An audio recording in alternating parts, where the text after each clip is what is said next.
Well, good morning, everyone, and happy Friday. We are so glad you could join us for today's special fireside chat. I'm Lisa Stearns. I'm here with our Senior Vice President, Dr. Tim Cross, and our very special guest today, UT President Randy Boyd. We'll be sharing some new shared values for the UT system.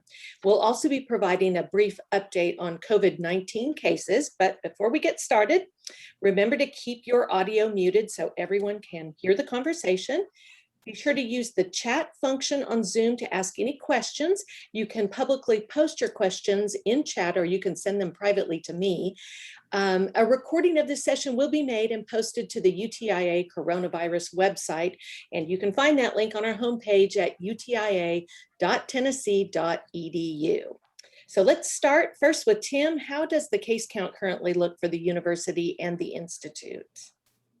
Thanks, Lisa, and good morning, everyone. Thanks for joining us on this special edition. Looking forward in just a few minutes to hearing from President Boyd, and I think you'll enjoy today's message. But first, let me do a quick update for you on our COVID case counts, just so you know where we're at. I think, again, it'd be pretty positive news overall.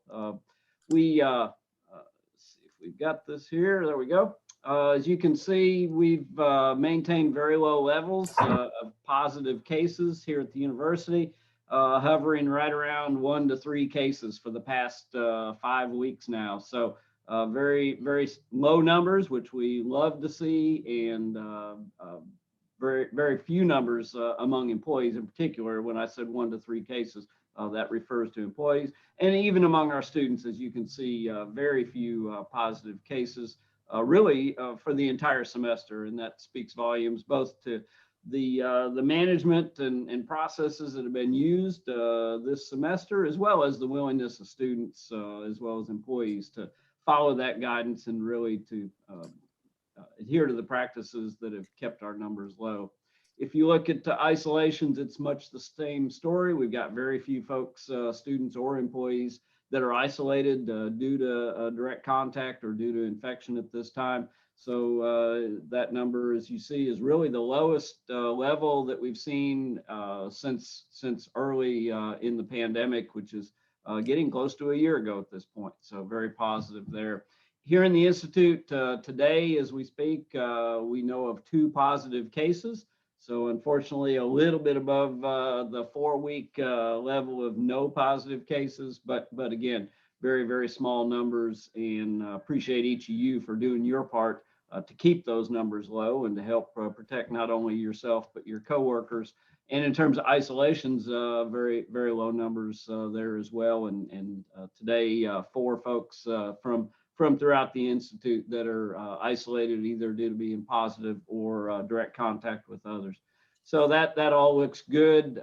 And when you look at the nation, the numbers, as we've talked about, have really plateaued for the past several weeks, but maybe showing a bit of a decline again, getting down hopefully less than that 50,000 cases per day level, which would be good to see. That would put us back nationally at levels closer to pre-June of last year.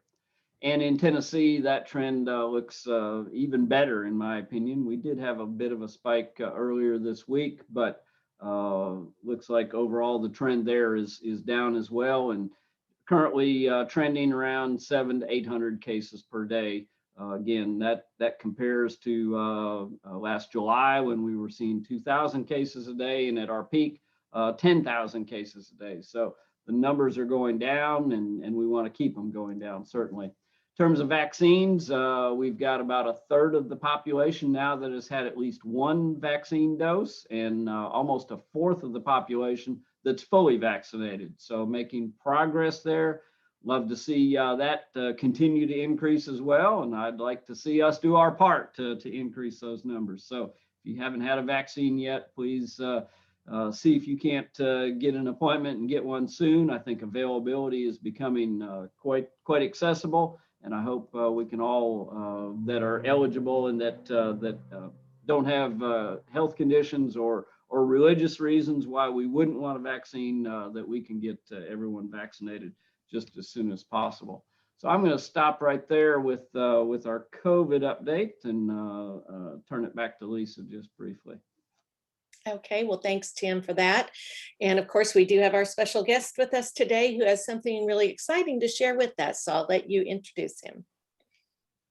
Great. Well, President Boyd, we're so pleased to have you back with us. I think this will be the third time you've joined us for one of these, and it's really so nice to have your direct engagement with the Institute, whether it's by Zoom or whether it's out and across the state, or whether it's representing us over in the General Assembly. We appreciate all you've done and are doing for the Institute. I know there's been a lot of work recently to develop some new values.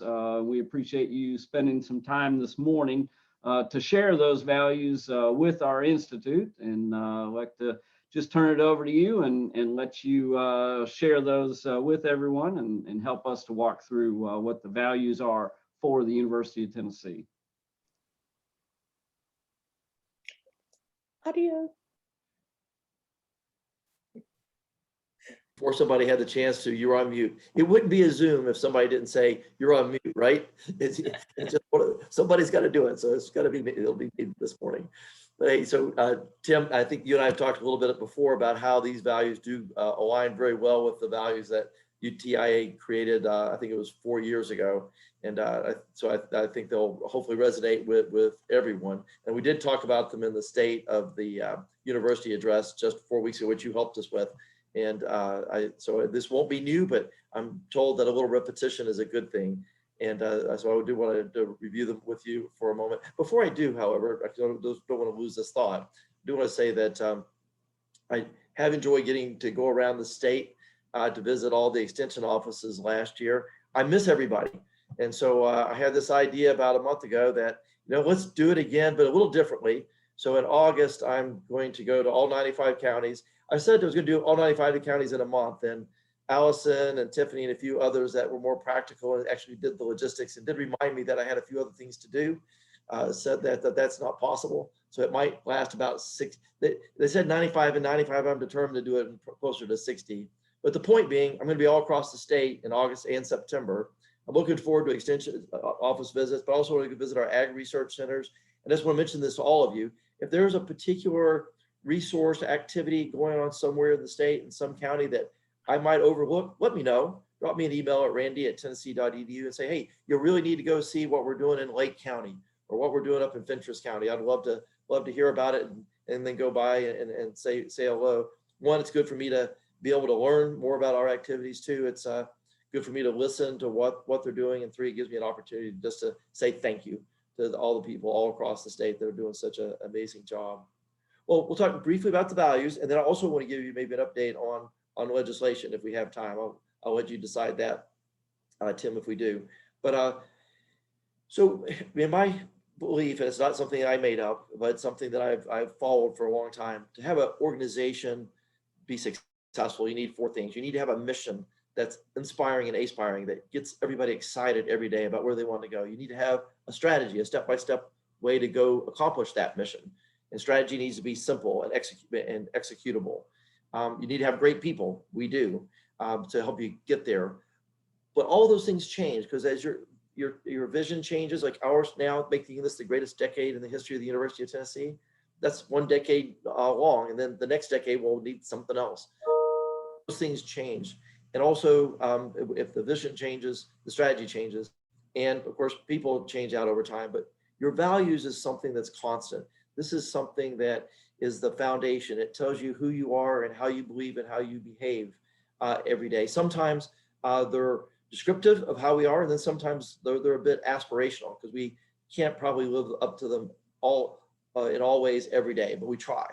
And we want to make sure that they do describe who we are and who we want to be. So we hired a consultant. They worked with us close to 9 months, traveling all across the state, visiting with extension offices and all the campuses, cabinets, doing surveys, talking to faculty and students. And we got a tremendous amount of input. We took all that input, tried to condense it into themes. We ended up with about a dozen different major themes. Then we tried to work it to a way in which we could actually remember it. I think the whole exercise would be a total waste of everybody's time if nobody remembers them. There's so many organizations I'll go to and ask them, hey, do you guys have a set of values? And say, oh, sure we do. And then if you ask them to name them, they can't name a single one. It really doesn't do any good to have values that nobody remembers. So in my belief, and I've been told this is actually, there's some science behind this, 7's a magic number. People can remember 7. And when it comes to values, 3 is probably too few. You could probably do a dozen, but nobody's going to remember them.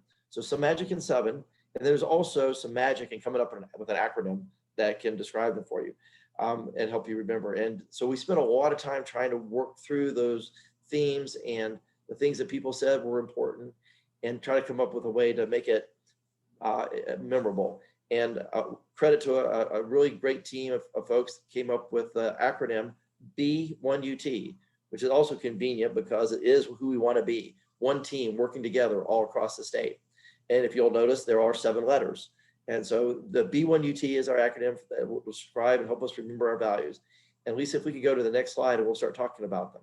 So the first one is being bold and impactful, serving the state by tackling grand challenges. As we talked to people all across the state, there was one thing that came out consistently every single place we went. People wanted to serve.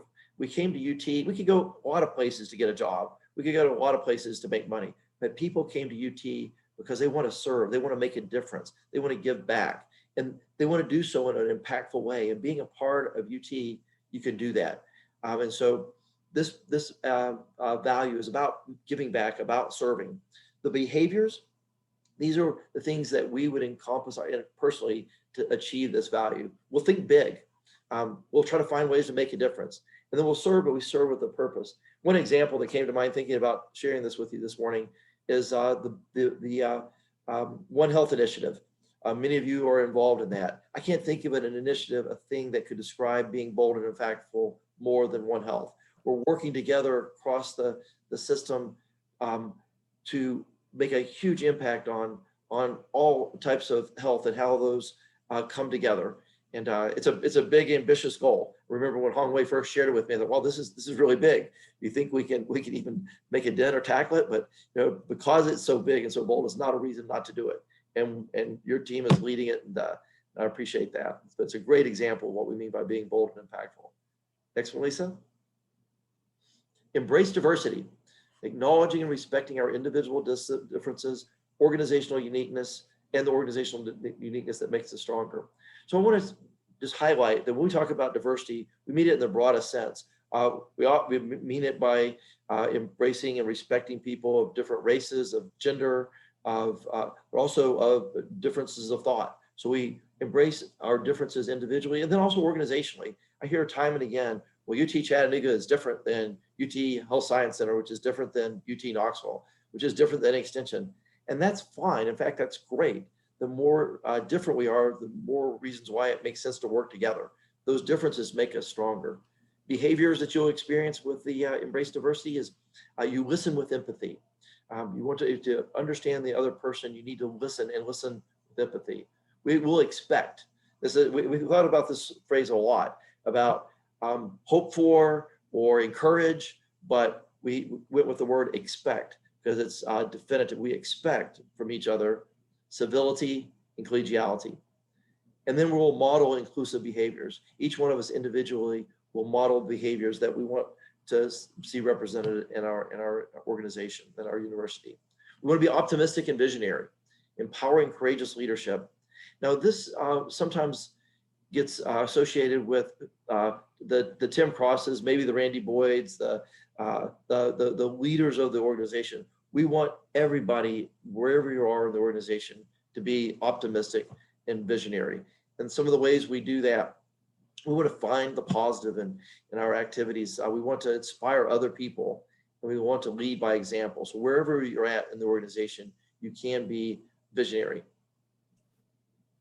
We want to be nimble and innovative. This one, I think, is going to be the one that people from outside the university will be surprised at. Because if you've talked to friends, relatives, most times when you tell them you work at a university, they think, oh yeah, wow, you guys are so slow and so bureaucratic. We want to redefine what they think about universities. We are going to be nimble and innovative. And I'm looking forward to when you go to your family and friends and say, wow, you work at UT, you guys are so nimble, you're so innovative. We spent a little bit of time with the word nimble because we want to have words that were sticky, something that didn't sound just like everybody else. And nimble is kind of unique. And we want to be fast, but sometimes if you say fast, people think you're taking shortcuts. So nimble kind of hit the sweet spot in between it. It does mean that we're adaptive and we're quick, but we're not taking shortcuts. We're still doing things well.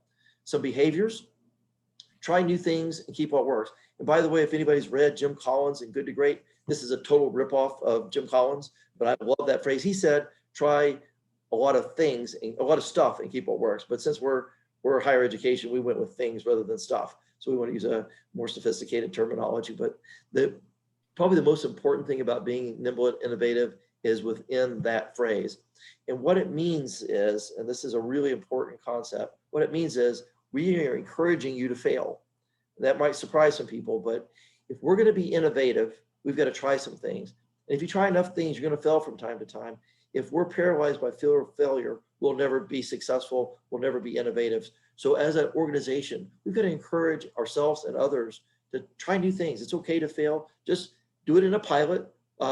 Learn quickly. When you fail, learn from your mistakes and move on. If you do something that works, let's scale it fast. But it's okay to fail and try new things. We need to embrace change. People are always in favor of change until they find out that they're actually talking about themselves. And then all of a sudden they have a different reaction. But we've got to find a way to be able to be okay with change. And we've got to remove barriers. We've got to make sure that organizationally, we're making it possible for people to change, for people to take chances. Too often, systemically, we've created all these checks and processes that almost kills the ability for anybody to try new things. And so when you see something like that, call it out, because sometimes we don't even realize that we've institutionalized that the behavior that we don't want.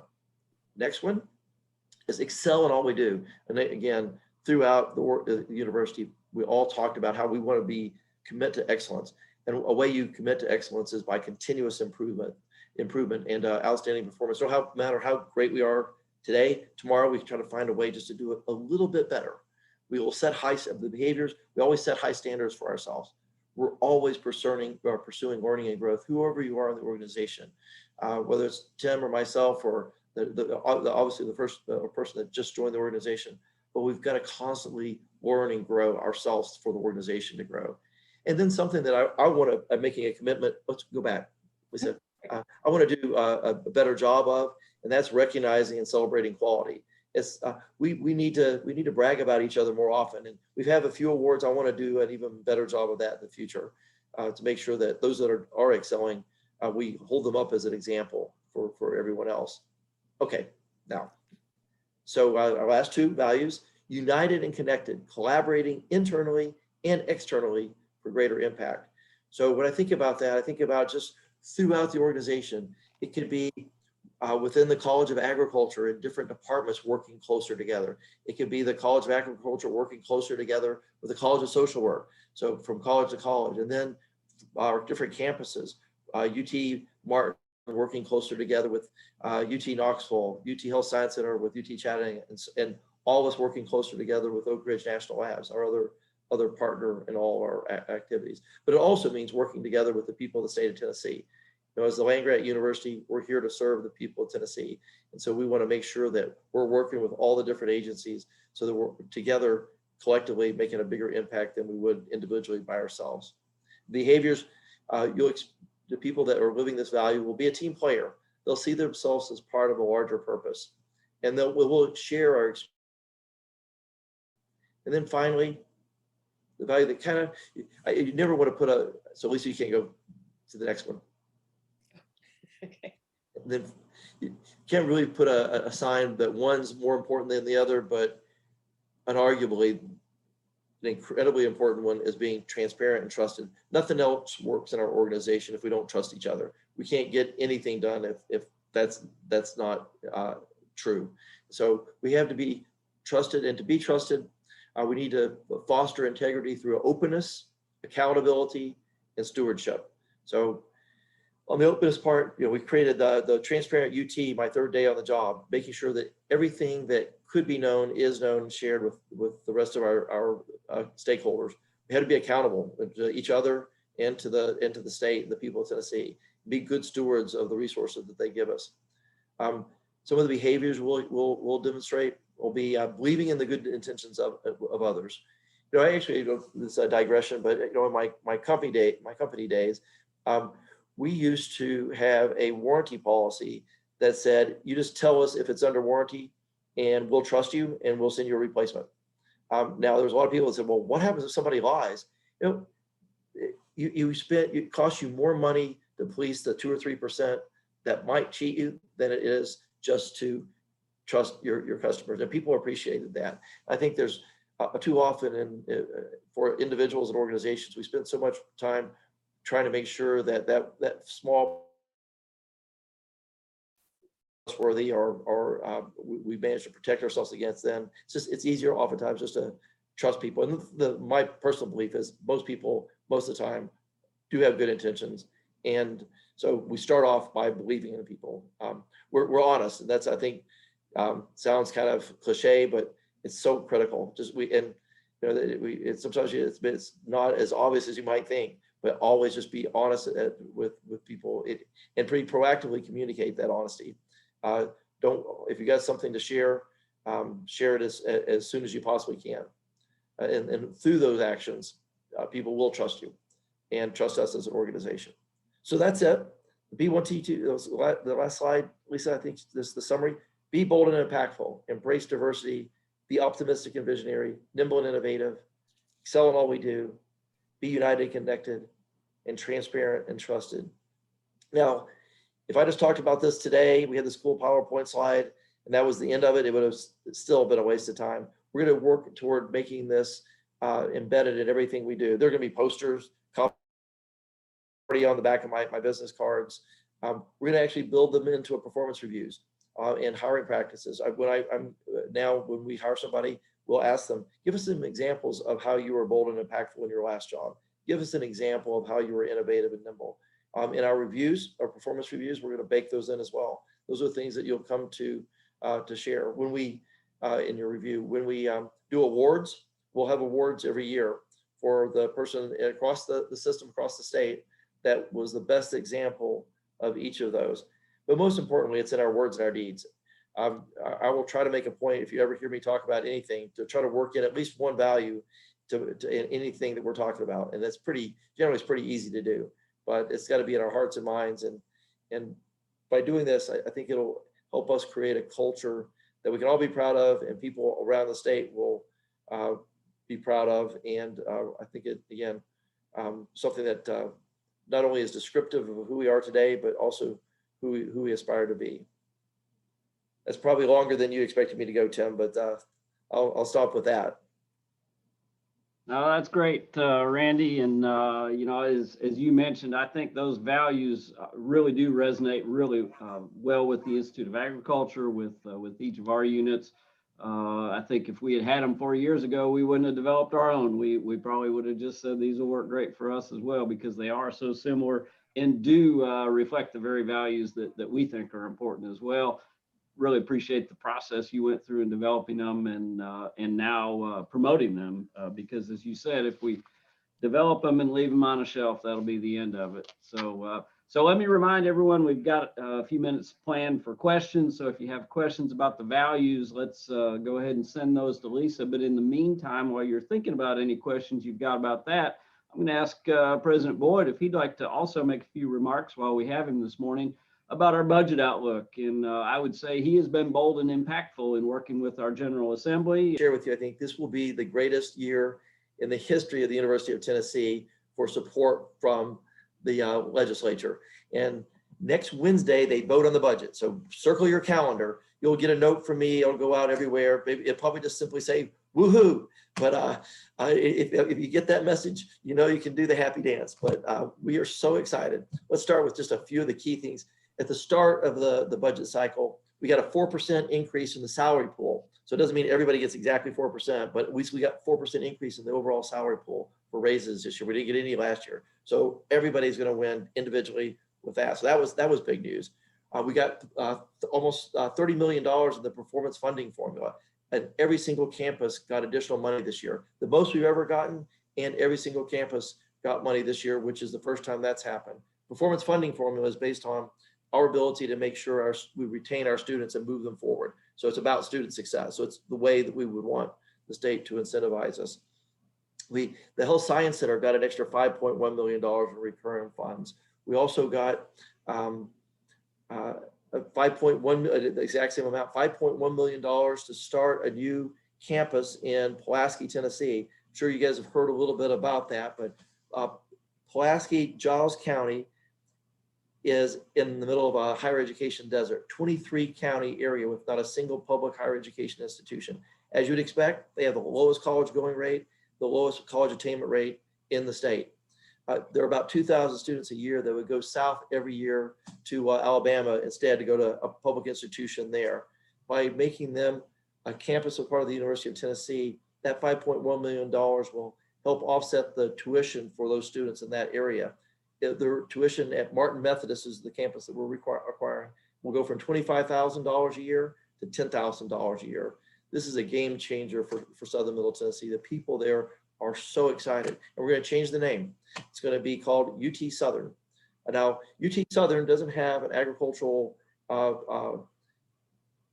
program at all now, but they're eager to have one. So I think there's some opportunities for UTIA and our team to work much closer with that campus and help them to develop that kind of programming in that area. So much opportunity, so much potential. That's in the budget. We got some buildings, $56 million to expand the new nursing building and $11 million to improve and finish a renovation at the Health Science Center. So with all that, we were excited. Well, as they like to say on TV, but wait, there's more. So in addition to the money, there's some other things we wanted to go do, one of which was support 4-H. So many of you know 4-H students don't get approved leave when they leave the school for some of their activities. If you're an FFA, you do, but 4-H you didn't. Not anymore. Carrie Whitworth and her team got a bill that was passed, and it passed, by the way, 99-0 in the House and 32-0 in the Senate. Every single person was in favor of it, and now 4-H students get a approved leave as well. So that was kind of big. And this was really awkward. It's kind of like that spoiled child at Christmas. So we got so much in the budget. And so I went like on the day after the governor announced his budget, I went to him and his commissioner of F&A, and in the best way that I could possibly do, say, thank you so much. This is so incredible. I'm so appreciative. But you know, you overlooked extension. What happened to our $2.1 million for our 32 extension agents? He said, oh, did we miss that? Well, I think you did. So anyway, we went at full course press, had all their legislators start beating them up. If anybody knows that William Lamberth, who's the majority leader, he would call commissioner of F&A every other day. I saw the commissioner of F&A 2 weeks ago, kind of had a headline that they were going to put it in the amended budget. He said, you know, I told William, I'll put it in the budget if you'll just stop calling me. But we had so many allies, everybody working. And the good news is last Tuesday in the governor's amended budget, there's an extra $2.1 million annually recurring for extension agents. We get to add another 32 new agents all across the state. No more split agents anywhere in the state of Tennessee. So as you can tell, just recounting it to you, I get excited. It's been an incredibly successful legislative session. They're going to vote on it next Wednesday. We get it approved. And then the next day we wake up, we'll celebrate with some coffee and a donut. And then we're going to go to work on 2022. We got a lot of other big projects left, a lot of things to do. I know I can make eye contact with Hongwei right here on the Zoom. Now we're going to invite the governor to go visit some of our ag research centers. We got some great ag research centers. They need more new modern equipment. And we got a governor that believes in agriculture, believes in rural Tennessee. So we're going to take him to the ag research centers and say, if you want to help us help farmers across the state of Tennessee, we need some new equipment. So that's good. That's next. And that'll be our big project for next year. But anyway, again, just a really great year. If you do happen to know a legislator after Wednesday, after the vote, call them up and say, hey, thank you, Becky Massey. Thank you, Jason. Thank you, whomever that you know, because they're the ones that voted on it and gave us this support. But just a great year. Thanks, Tim. Wow, great update. Thanks. And we know it's not all final yet, but we'll be watching for that celebratory confirmation next week. So looking forward to that. All right, Lisa, any questions thus far in our discussion here? Well, first of all, Randy, you've gotten a lot of thank yous in the chat, so hope you see that. And then question is, obviously these values will be very important internally, but do you have plans for sharing them externally as well? Yeah, absolutely. All of our members of the legislature, we're sharing them with them. We want them to know who we are and who we aspire to be. We're going to be sharing with all of our outside stakeholders, our alumni, and everywhere that we can. So yes, we definitely want to share them throughout. You know, I mentioned this in the State of the University talk a few weeks ago, but it's a true story. And it meant a lot to me. I shared these with the faculty, no, I'm sorry, the SGA president and some of the SGA students at UT Chattanooga. And I remember the SGA president afterwards saying to me, you know, these are not only values that I'm going to live by while I'm at UT, but I'm going to take these with me for the rest of my life. That meant so much. And I'm hopeful that many of our students will do just that. You just imagine if every Tennessean adopted these values and lived these every day. What would the world be like? I think it'd be a better place. Well, the exciting thing is you've generated a lot of excitement because I've had a number of requests for people wanting this Zoom background that we've been using, first of all. And then I'm pleased to tell you we've taken it a step further, and my team has developed screensavers. I don't think you can really see. Yeah, there you go. Screensavers for our phones so that people can carry them with them easily because everybody carries their phone. Hey, where does a guy get one of those? I think a guy could probably get one of those. Okay. Thank you. All you had to do is ask. I love those. So we do have a site built out for this, and so we'll be adding the Zoom backgrounds as well, and I will send them directly to you, Randy. Great, thank you, Lisa. Good. And Lisa, you just put that in the chat, I think, right? So, I did. So if you want the Zoom background, the phone background, and there's other materials as well, everybody will have access to those.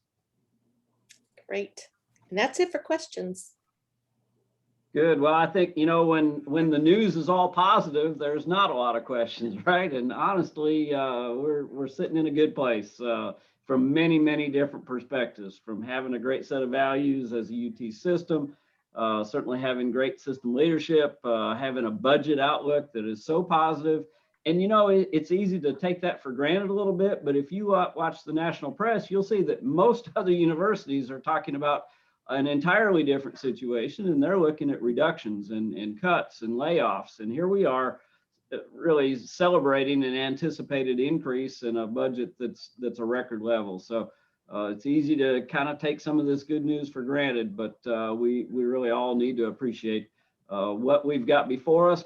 And also, I think folks like Randy and I also need to recognize we wouldn't be in this position if it wasn't for the work you do, if the education you provide, the research you're carrying out, the extension programs that you're doing across the state, the clinics where you're keeping our animals healthy, all of that, you know, rolls together to provide a supportive environment where our legislators, our governor can get behind it and say, let's do even more. So really positive overall. Yep. I want to thank President Boyd for joining us once again. Really a good review of our values, a good launching point, if you will. We've heard about them before, but from this day forward, let's make sure we're adopting those values in our behaviors, in our programs, and in our approach to our jobs. Randy, any parting comments or remarks as we work to wrap up here today? No, just thank you for inviting me. I hope. I don't know, Tim, did we do these before COVID? These fireside chats?